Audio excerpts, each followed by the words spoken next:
بسم الله الرحمن الرحيم. اللهم صل وسلم وبارك على سيدنا محمد وعلى اهله واصحابه اجمعين. هنعمل مع بعض النهارده ابسط حلو ممكن تقدميه. حتى لو جايلك ضيوف بسرعه هتقومي تعمليه، مش هياخد منك اي وقت. لا هتولعي فرن ولا حاجه. اي حاجه بسرعه عندك هتقومي تعمليه باي شويه حاجات موجودين عندك.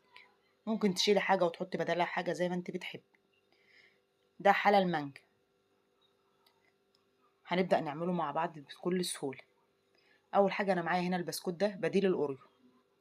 انت لو ما عندي، انا استعملت بديل الاوريو ده لان ده كان موجود عندي. لو مش موجود عندك هتجيبي البسكوت بتاع الشاي الموجود في اي سوبر ماركت. اي بسكوت ساده بتاع شاي هتستعمليه.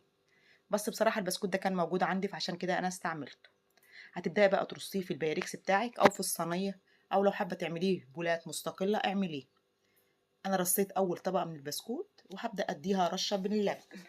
اللبن طبعا ده بارد، ما هو مش معلش اي اضافات. وهبدا اعمل طبقه كمان. يعني البسكوت ده انا عملته طبقتين. وهبدا برضو اديها معلقتين لبن. انا بحاول اطريه حاجات بسيطه كده. كده انا بجهز الصينيه قبل ما نعمل بقى الطبقات اللي هتكون عليها. كده خلاص الصينيه خلصت معايا. هنبدا بقى نعمل مع بعض الكريم. انا معايا هنا كيلو لبن، هنزل عليه بمعلقتين كاستر مليانين، وباكو كريم كراميل. اي نوع كريم كراميل اللي انت بتفضليه اعملي بيه. طبعا انا بنزل كده لان كل ده لسه بارد، اللبن معايا بارد ما هو السخن. انما لو عندك الحاجه سخنه هتدوبي النشا بره، هتدوبي الكاستر بره الاول قبل ما تنزلي بيه على اللبن عشان ما يكتلش معاكي. كده خلاص انا ولحت بقى عليه النار وهبدا اعمله.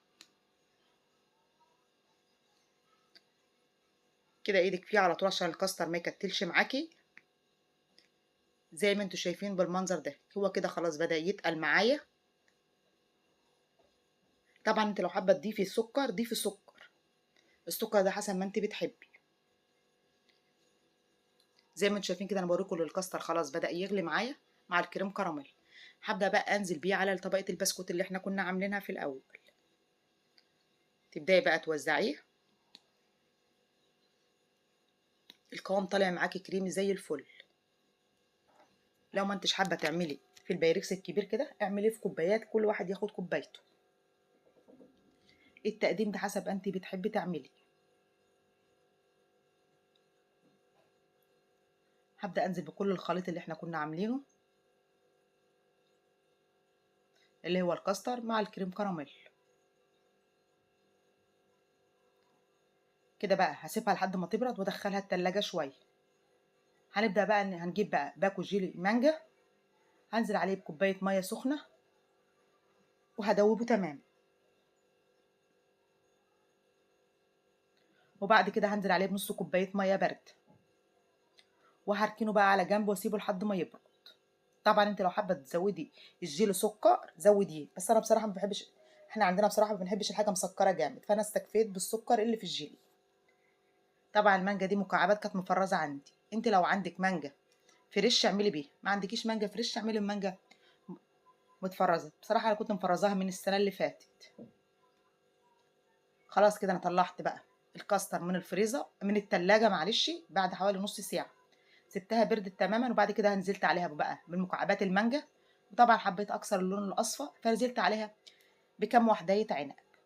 لو مش موجود عندك عنب اعمليها عادي خالص من غير العنب ده. بس انا بصراحه حبيت اكسر اللون الاصفر فنزلت عليها بكام حبايه عنب. طبعا الجيلي بيكون بارد تماما معانا.